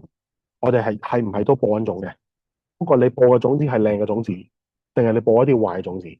咩叫靚嘅種子咧？你播出嚟嘅種子係對方收到之後，對方會回饋你。其實你播壞嘅種子，對方都會回饋你嘅，不過會回饋一啲壞嘅嘢俾你嘅啫。咁你播靚嘅種子，對方就回饋一啲好嘅嘢俾你。譬如話 NF 人，佢哋一定係播緊靚嘅種子嘅嚇。不過有時佢靚嘅種子播咗喺壞嘅人身上，人哋回饋咗啲壞嘅嘢俾咁解嘅，係啦。但係你話其他啲人，因為 NF 人天生就想幫人啊嘛，OK。但係佢哋都容易吸到壞人嘅，即係我想講嚇嚇啲壞人啊，都係向啲容易落手嘅人落手噶嘛，係咪先？咁所以 NF 人係最容易落手嘅，所以你會發覺一樣嘢嘅，唔係 NF 人咧，或者 AF 人咧，都會容易播一啲種子係同人哋聯繫會比較多嘅，係啦。但係如果你話父母關係越好越豐盛，係嘅，因為父母係你感恩嘅第一個來源。係啊，一個人你識唔識感恩，就係講緊你會識唔識回饋，因為呢個世界係你向人播緊種子，人哋都係向你播緊種子，咁你會唔會回饋人哋嘅種子？我想問 NT 同 NF 夾唔夾到，定要慢慢磨合互補關係？NT 同 NF 夾到噶，不過咧就應該咁講，唔可以話完全夾到喎。應該咁講咧，呢個係講緊兩性關係上定係講緊生意 partner 上先？係啦，問得好好啊 Jackie， 問下先。NF 俾有好多人幫，梗係啦，播種埋 SP 定 NT 人壞啲，壞唔壞唔關事嘅。SP 人，但係咧 SP 人容易唔係喎 SP 人比較容易多壞人，因為佢哋機會主義者，佢哋好急。佢哋亦都目標為主，唔睇過程，所以容易踩界，係啦。生意或者朋友 ，OK，生意咧 ，NT 同 NF 嘅生意可以做嘅，係啦。但係最好有啲 S 人喺度咧，最好你哋會再加啲 S 人咧。係啦，朋友就冇問題嘅 ，NT、NF 朋友冇問題，都睇係朋友呢個問題 ，NT、NF OK 嘅，係啦。生意就有啲 S 嘅人會喺入面會好啲，但係 NT、NF 咧可能會諗到好天花，即係好大，好天馬行空，但係可能喺執行上面會渣啲，係啦。有啲 S 嘅人就會創造到更加多結果出嚟。係啦，齋吹水吹到七嘢冇錯，係啦。咁啊 SP 二多性急壞人係噶，因為點解咧？因為SP 人目標主導啊，同埋結果主導啊嘛，所以有得揾快錢嘅地方就好多 SP 人出現嘅，因為佢哋又冇耐性噶嘛，係咪？你話揾錢冇耐性，又要想大喎咁樣，咁啊，所以喺揾快錢嘅地方就好多 SP 人嘅，但係好多揾快錢嘅地方，佢嘅下場就係可能唔係咁好嘅，係啦，或者係容易騙案咧，因為騙案容易係因為貪念可以吸到呢啲人啊嘛，吸到啲人係落搭啊嘛，咁貪得嘅話，咁啊梗係又短又快又多咁啦，係咪先？即係如果你揾錢嘅話，你唔通話俾你聽，即係我話俾你聽可以做寫世咁樣，跟住然後你有一個去到晚年有好大財富，冇人會貪呢樣嘢噶嘛，係咪先？所以一定係 SP 人係比較會容易踩入去呢啲嘅圈入面嘅，所以佢哋會你話佢哋容易會壞容易啲嘅，容易啲嘅 SP 係。S 人係咪傾向用經驗去做事？係嘅，S 人係比較傾向於經驗嘅，你講得啱嘅。N 人咧係比較傾向於，因為 S 人係存在啊嘛，過去嘅經驗啊嘛，已經存在，所以佢哋會幾根據經驗去收集一啲經驗嘅。N 人咧係塑造未來可能性噶嘛，咁唔係話 N 人冇唔跟嘅經驗，但係佢會比較多去諗一啲可能性嘅嘢。我以前舊老闆係 NT，我哋好夾，所以我係啊，NT 同 NF OK 噶，係啊，冇問題嘅，佢哋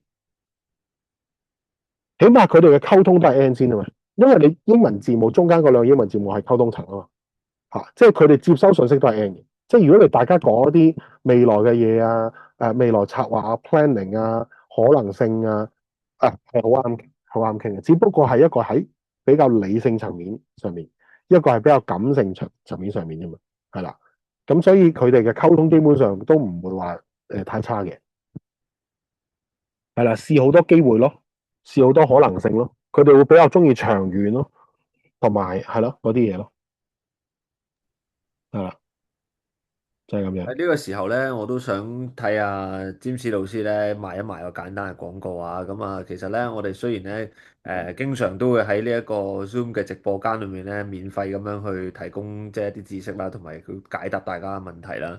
咁啊，其實咧頭先喺咪前咧開呢個直播之前咧，都有啲朋友咧 PM 我一啲關於 MBTI 嘅啲問題嘅。咁啊，其實我自己都會話咧，我推薦啊詹士老師嘅一啲課堂嘅。咁啊，頭先其實詹士老師都有講到少少啦。咁啊，我自己亦都有即係佢嘅學生之一啦。咁啊喺課堂上面咧，有一啲真係體驗式嘅一啲遊戲咧，係令到你對於真係 MBTI 除咗對自己嘅認識之外咧，仲要對其他嘅 MBTI 嘅認識咧，點樣同其他嘅性格特質去相處啊？或者頭先我見到喺聊天室都會有問啊，會唔會係兩性關係上啦，或者係做生意 partner 上啦，或者係做朋友上啦，點樣去溝通啦，各樣嘢，你都會對其他嘅性格特質嘅人咧係會了解好多，同埋點樣去同對方去溝通啊。咁所以咧，呢個部分咧係真係比較難喺我哋呢一個直播間裏面，即係嗰個零鐘頭去就咁即係解釋俾大家聽啊！咁有啲甚至乎係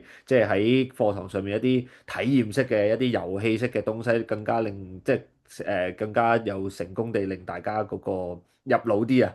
咁所以咧，其實都真係推薦即係大家去上一上即係詹士老師嘅課堂啊！咁啊，我哋幾時有課堂咧？咁我哋之後咧就會喺個群組度去公佈嘅。咁啊，如果大家未入到呢個係啦，已經有人問緊幾時啦。咁啊，我哋會喺群組度公佈嘅。咁啊，如果大家未入呢一個群組嘅話咧，咁就可以同翻我哋今日即係帶你入嚟呢一個直播間嘅朋友啦。咁啊，有機會你可以選擇係一個微信嘅群組啦，或者係 IG 嘅群組啦，甚至乎 WhatsApp 嘅群組都 OK 嘅。咁啊，不過我哋發現啊，我咁多個群組裏面咧係微信嘅群組係最活躍嘅，係啦。咁啊，所以如果大家即係都想有即係去一個氣氛比較高漲嘅群組嘅話咧，可能建議大家可能入微信嘅群組啊。咁啊係啦。咁啊呢個時候咧，其實都差唔多啦。大家不如咁啦，我哋最後仲有冇啲乜嘢嘢我哋把握啦？我哋仲有3分鐘到11點，我哋開放到一個名額，係啦，可以開咪或者可以打字喺我哋個聊天室裏面，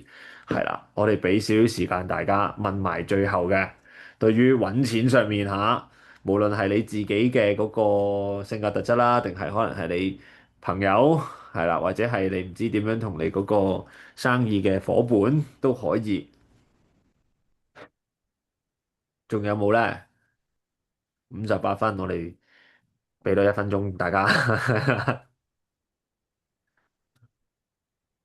嗯，不過頭先都 overall 都相信大家都聽到好多啦。其實可能喺好多 N 人啦、NT 人同 NF 人，即係都比較係行動力相對比較低少少啊。咁啊諗嘢諗到天花龍鳳，係啦，咁啊 S 人就比較務實少少，其實咧都係嗰樣嘢啦。我相信都係即係人一定係冇完美噶啦，大家都會有長板同短板噶啦，會有優點缺點。咁啊，只不過係睇下你點樣可以發揮到你自己嗰個天賦嗰個優點啦，放大佢啦。咁啊，同埋呢一個將你嗰個可能喺你冇咁強項嘅地方裏面咧，揾一個喺嗰方面比較強項嘅 partner 咧，去大家互補不足啊。咁啊，Victoria 問我泰 SP 有冇得救喎？指邊方唔係，面先？我想問救邊方面先？係 係你 Victoria，你好似你自己 preset 咗 SP 係一個好唔好嘅東西喎。咁你係啊，下頭先有問有冇係機會啦，有冇得救啦，咁樣下下或者都好想太急啊？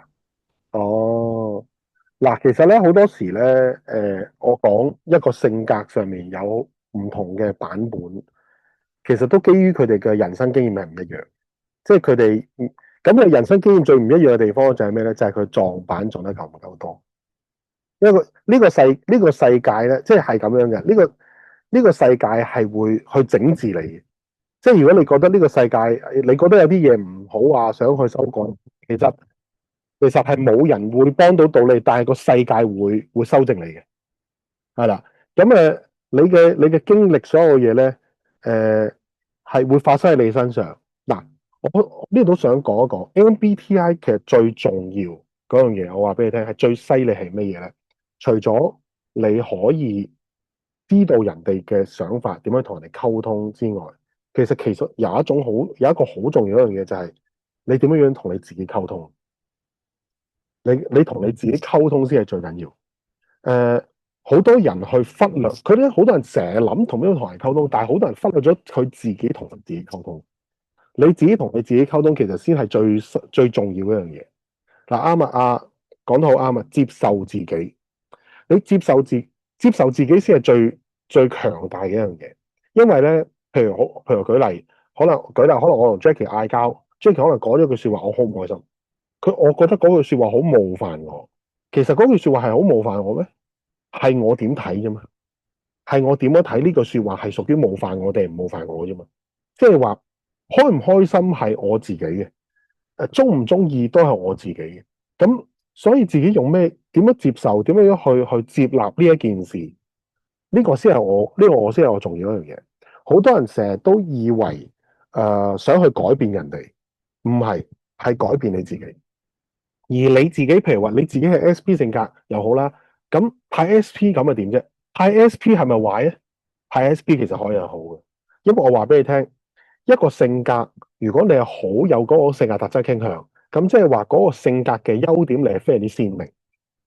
咁當然啦，佢嘅短板都鮮明嘅。OK，咁個 point 係你嘅焦點放喺呢個短板度，定係你焦點放喺你嘅長處度咧？你有冇諗下點樣樣將你嘅焦點放喺呢個長處度發揮？你嘅短板咧，其實你嘅短板有時係你冇得改你嘅短板嘅，因為嗰個係你嘅性格特質。但係你可以 alert 下喺咩嘢情況下你個短板會走出嚟，然後你去盡量減少呢個情況。你記住係預防，唔係當佢發生嘅時候點樣去改正，你係改唔到嘅。但係你可以預防，係啦。而更加重要一樣嘢就係你嘅焦點點樣放喺你嘅長處上面。其實咧，大部分人佢哋因為可能受我哋亞洲人嘅嗰個父母影響咧，我哋太過容易睇一個人，包括自己嘅問題，成日都睇緊自己有咩唔好啦，成日都睇緊自己嘅缺點係乜嘢啦，成日都覺得自己呢樣唔好，嗰樣好廢啦咁樣。但係你從來都冇去睇下你自己叻喺邊度。你睇下你自己叻喺邊咧？你睇下你自己邊一樣嘢最掂啊？你有冇為你自己最叻嗰樣嘢去覺得驕傲咧？你同你嘅內心世界係點樣溝通嘅咧？你溝通緊嘅嘢係令到你有信心，講緊你嘅長處，點樣發揮緊你嘅長處去做到你想要嘅結果，定係你不斷地去責怪緊自己嘅，因為有短處，因為自己有問題，所以好多嘢做唔好，定令到你自己冇自信咧？所以其實呢個先至係真係，呢個先至係真正嘅你係點樣樣。每一個性格佢都可以好叻，每一個性格都可以係好渣嘅。OK，咁個個重點係你擺喺邊度，同埋你唔好羨慕人哋，唔好成日話哎呀我 P 喎，我可以 JD 或者咩 no。其實你覺得你 P 啊，咁你不如 PD 啦。你覺得你 S 啊，不如你覺得 SD 啦。我反而會覺得你嘅性格越鮮明，越可以發揮到你嘅長處。然後你喺呢個世界度去選擇一個合適你嘅世界，又可以揾到錢嘅，又可以又啱你自己去發揮。跟住你覺得自己有問題唔緊要嘅，接納自己嘅問題，因為你接納到，你先會睇到個問題所在，跟住你先至會可以預防得到你嘅問題。但係如果你唔接納你嘅問題嘅話咧，你唔接納，你討厭自己，你唔接納，即係你唔好想面對你嘅問題嘅時候咧，其實你好難預防，因為你會盡量唔去見，盡量唔避咗佢。咁其實呢樣嘢係好難令到你成長嘅。一個人可以成長嘅原因，就係因為佢願意接受自己嘅不足，佢亦都揾到自己嘅長處，佢先至可以好清楚咁樣去將佢嘅資源、時間、努力放喺佢嘅長處度發揮，然後亦都睇到佢短處嘅問題喺邊度，佢都知道點樣樣可以避重就輕地減少佢嘅短處出現，或者揾團隊去喺佢嘅短處上面去補咗佢。咁所以呢個先至係 MBTI 佢想帶俾你嘅一個真正可以用到呢個性格學嚟幫你自己嘅成長。所以你嘅價值觀要 tune 咗先。如果你成日都覺得自己個性格唔好啊，成日都覺得自己咁樣樣個問題好大啊，最大問題係呢個價值觀，而唔係你咩性格。你咩性格都用呢個價值觀，你咩性格都唔會好。但係如果你個價值觀係發揮喺你個長處嗰度多啲，唔係話唔理你嘅短處，係預防你嘅短處嘅話咧，你識得將資源擺啱喺你應該要擺嘅地方，你咩性格你都可以做得好靚。哪怕你就算係 INFP，你都可以揾好乸多錢。呢個其實就係識唔識得發揮喺你嘅性格上面咁咯。呢個先係最重要嘅一環。好，咁啊，我哋今日都時間差唔多啦，咁我哋都11:06啦。我知道大家咧都一定仲有好多事情咧係想請教詹姆斯老師嘅，咁啊包括我自己都係嘅，咁啊甚至乎有好多自己，無論係自己啦，定係自己身邊嘅朋友啊，我哋都想了解多啲自己嘅性格啦，或者身邊嘅人嘅性格究竟可以點樣同身邊人溝通啦，甚至乎自己點樣同自己溝通啦，或者點樣去欣賞多啲自己啊。咁啊，我哋咧當然啦，亦都可以喺個群組裏面，我哋繼續討論又得，或者咧我哋收睇我哋下一次直播亦都得。咁當然啦，有啲更深入嘅問題啦，頭先都講過啦，可以上我哋嘅堂嘅。咁我哋咧MBTI 嘅班咧就會係喺我哋個群組裏面咧就會公布我哋以後嘅嗰個時間啦，同埋嗰個其他嘅詳情啦。咁啊，所以咧大家繼續密切留意我哋嘅群組啦，微信群組、WhatsApp 群組、IG 群組係啦。咁我哋下次直播間再見。我哋喺呢度咧，不如我哋一齊俾個 thanks 俾詹姆斯老師啦，就咁啦，THX 又好，THZ 又好啦。我哋新年快樂啊，各位！詹姆斯老師新年快樂！係啦，thank you James，我哋多謝詹姆斯老師今日嘅分享啦。咁啊，預祝大家新年快樂啊，馬年新年快樂！我哋馬年快樂！大家一齊步步高升，新年進步，馬年揾多啲錢。係，多謝 James 老師，新年快樂！新年快樂！馬年揾多啲錢啊！係，馬上成功！係啦，大家財運亨通，身體健康。好，送大家3000萬係嘛？1000萬要幸福，大家一齊做頭獎係啦。好，好啦，拜拜各位，拜拜。拜拜。